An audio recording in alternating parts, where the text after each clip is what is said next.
Ndabaye ikaze mu gihano c'amasengesho mushikizwa na mwene so Habimana Jibril. Uno musi Imana yashyize umutima wanje rivuga ngo ni wige kuvuga oya. Abakristo benshi igituma bisanga bariko baraca mu vyaha ibi na biriya ni kubera ko usanga batize kuvuga oya, batize kwanka ibintu ibi na biriya. Ugasanga mu buzima bwabo baremera ibintu, hama ivyo bintu bikazobazanira ingaruka mbi, bikazobasunikira mu vyaha, hama ivyo vyaha bikabazanira urupfu. Ijambo ry'Imana riratubwira yuko ingero y'icyaha ari urupfu. Iyo umuntu atize kuvuga oya, iyo umuntu atize kwanka ibintu bimwe na bimwe, yisanga ariko arabaza Imana, yisanga ariko araja kure y'Imana, yisanga umutima wiwe ariko arawukomeretsa kuko atize kuvuga oya. Tudatevye gato reka dusome muri Yakobo igice ca 5 duhere ku murongo wa 12. Haravuga ngo ariko bene data ikiruta vyose ntimukarahire, ntimurahire ijuru, isi canke iyindi ndahiro yose, ariko ego yanyu ibe ego, oya yanyu ibe oya, kugira ngo ntimucirwe urubanza rubatsinda. Uno mwanditsi Yakobo aravuga ngo ego yanyu ibe ego, oya yanyu ibe oya. Wowe uriko urankurikira uno munsi, nifuza ko wiga kuvuga oya, nifuza ko wiga kwanka ibintu bimwe bimwe. Kenshi urashobora gusanga umuntu ahantu ariko arakorera, ugasanga kubera ubukene ari bwinshi muri kino gihe canke ubukene afise ubukene, ugasanga abantu baje kumusaba service hakubafasha uko bikenewe, agatangura kubasaba urushwa. Ugasanga uwo muntu baje gusaba urwo rushwa aremeye kurutanga kandi abizi neza ko ico kintu ari icaha. Rero nagomba mbwira umuntu ariko arankukira no munsi, iga kuvuga oya, iga kwanka ikintu cyose kiza gutwara kure y'Imana, ikintu cyose kiza gukura amahoro yawe, ikintu cyose kiza kubabaza Imana. Ijambo ry'Imana riratubwira yuko rivuga ngo ntukabaze mpwemu w'Imana. Abakristo benshi barabaza mpwemu w'Imana kuko mpwemu w'Imana urashaka gukora ikibi, mugabo akakubwira oya, mugabo wewe ugasanga wakoze ibinyuranye n'ivyo reka arakubwira, ugasanga wakoze ibinyuranye n'amahoro wari mu mutima wiwawe. Rero no munsi nifuza yuko ufata ingingo canke wiga uno muco wo kwanka gukora ikintu, ukavuga oya, iki naco nkora. Igituma ntagikora ni kubera ko jewe aho nkomoka mu bwami ndimwo, kuba umwana w'Imana ntibimenyerera gukora kino kintu. Nk'abakristu turakwiye kwiga kuvuga oya. Ugiye gusoma muri Bibiliya tubwira abantu benshi bize kuvuga oya, bigatuma ubuzima bwabo n'ugendana n'Imana bw'ubuzima burimo inkomezi, bw'ubuzima burimo intahe. Tukadutangure dusome umuntu yitwa Yosefu. Yosefu iyo usomye mu Itanguriro igice ca 39 umurongo wa 6 n'uw'9 haravuga ngo yegurira Yosefu. Ni inkuru y'ukuntu Yosefu amaze gushika muri Egiputa akaba umuja wa Potifare. Biritubwira yuko ngo Potifare yegurira Yosefu ivyo yarafise vyose, ntiyagira ikindi yibaza atari ivyo arya gusa. Kandi Yosefu yari mwiza w'umunyakaranga. Hanyuma y'ivyo inabuja agomwa Yosefu, aramubwira ati ngo turyamane, maze ariyankira. Bibiri tubwira yuko ngo maze ariyankira yishura inabuja aterega databuja ntaco yibaza ko kuvyo ngaba ivyo mu rugo, mbere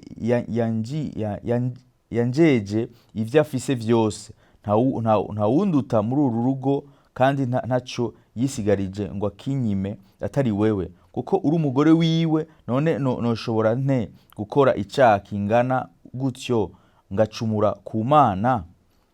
Bibiri tubwira yuko uyu musore Yosefu ngo shebuja wiwe aramuduza, aramuha ibintu vye vyose, hama inabuja aza kumugerageza ngo yifuza ngo baryamane. Bibiri tubwira yuko Yosefu arafata ingingo, aravuga oya.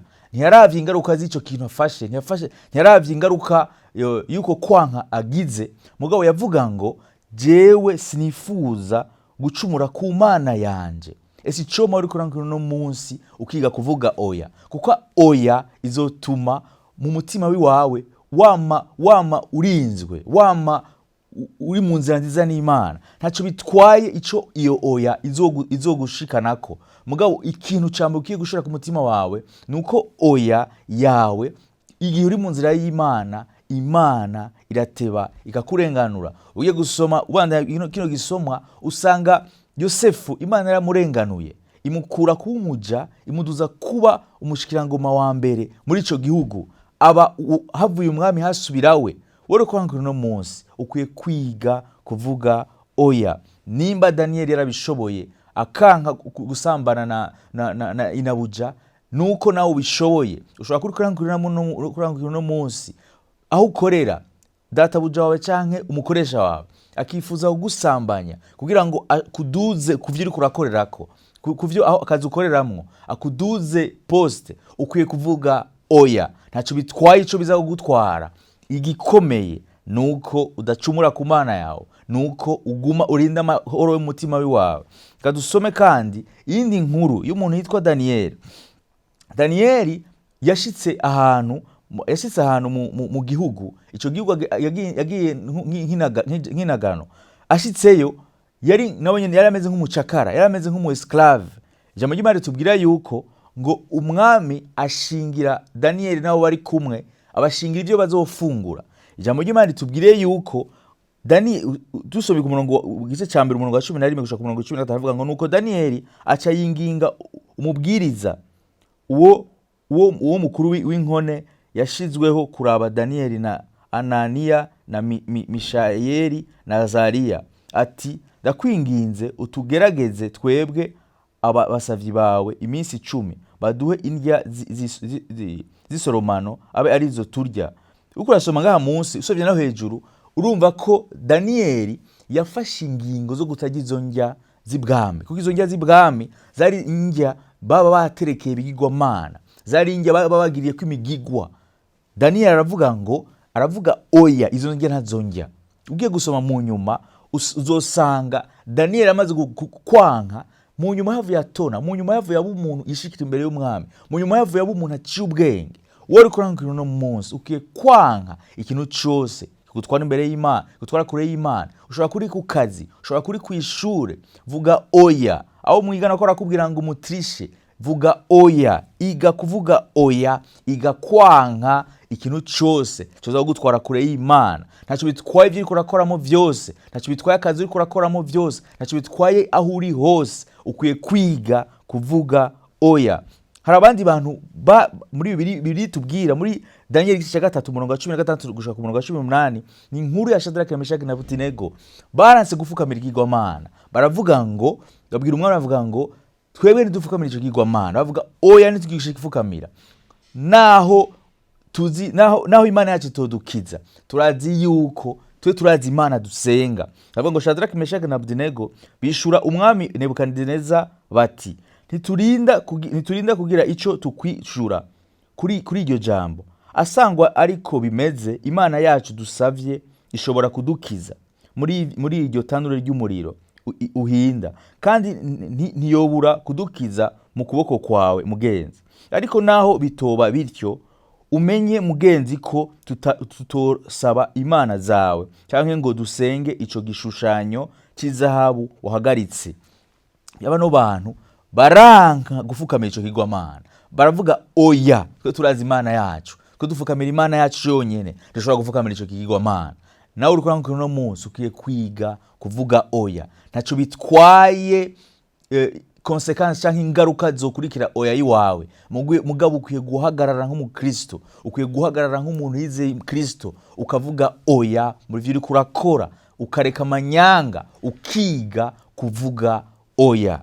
Ndize ko n'amajambo yakuyana kandi ashika yandi hantu, ndize ko utahuye ko nk'umukristo ukwiye kwanka, ukwiye kuvuga oya. Utakwiye kwemerera ibintu vyose nkuko umengo uri umunyavyaha. Nk'abakristo hari ibyo twemerewe n'ibyo tutemerewe, hari aho twemerewe kuja naho tutemerewe kuja, hari ibyo twemerewe kuvuga n'ibyo tutemerewe kuvuga.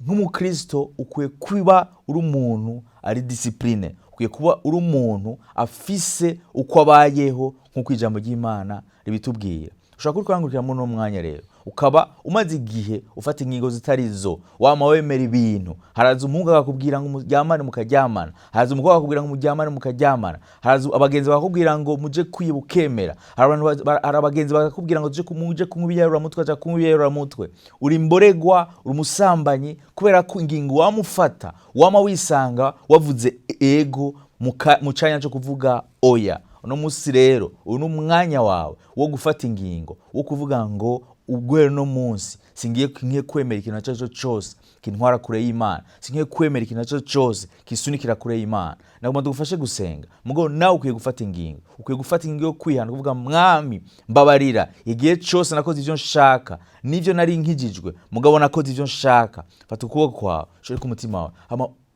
dufatanye gusenga, gusaba Imana imbabazi, nandi ndagufashe gusenga.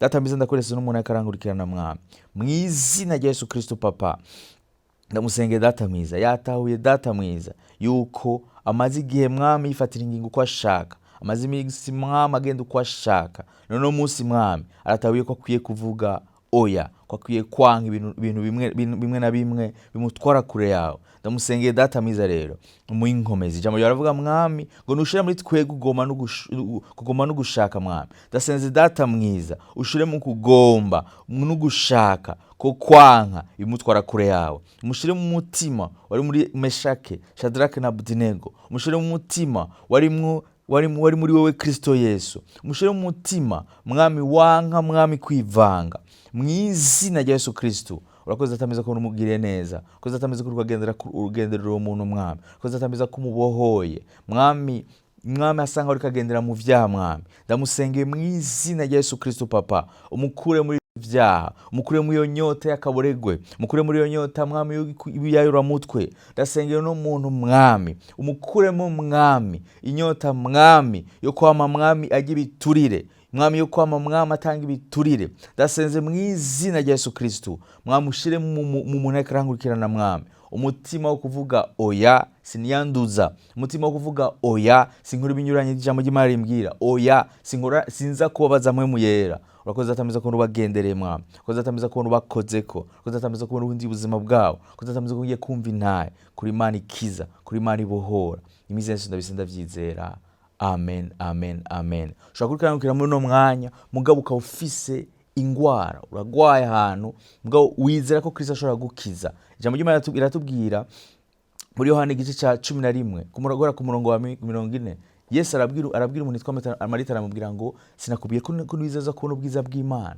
Nawe uri kwanka no munsi ni wizera uraza kubona ubwiza bw'Imana, ni wizera uraza kubona ukuboko kw'Imana, ni wizera uraza kubona Kristo akubohora, uraza kubona Kristo agushoboza ibyo utishoboje. Fata aho hantu ugwaye hose, hama wizere ko Kristo ari wakiza. Je sinkiza, je ndizera ko Kristo akiza, na wizere ngo twizere ko Kristo ashobora kudukiza, ashobora gukiza, ashobora kubohora. Fata aho hantu ugwaye, hama wizere. Data mwiza ndasenge umuntu akarangurikira mwami, mw'izina rya Yesu Kristo ndakanamije mwami no ngwara mwami, naco bitwaye iyo ngwara mwami yayimaranye mwami. Ndavuze iyo ngwara ikubitwe hasi, ndavuze iyo ngwara ikubitwe hasi, ndavuze iyo ngwara ikubitwe hasi mw'izina rya Yesu Kristo, mw'izina rya Yesu Kristo. Mwami ndasengeye no muntu mwami wamisa bara mwami ku mugongo mwami, inyuma ku mugongo mwami, ndasenze mw'izina rya Yesu Kristo yakira gukira iyo dure wa mwami zimangane mw'izina rya Yesu Kristo, mw'izina rya Yesu Kristo. Mwami ndasengeye n'uyu muntu mwami imisa bwara estoma mwami, maze imisi mujya mwami, mw'izina rya Yesu Kristo. Ndasenze mwami no estoma mwami uno wabare mwami uhagarare mw'izina rya Yesu Kristo.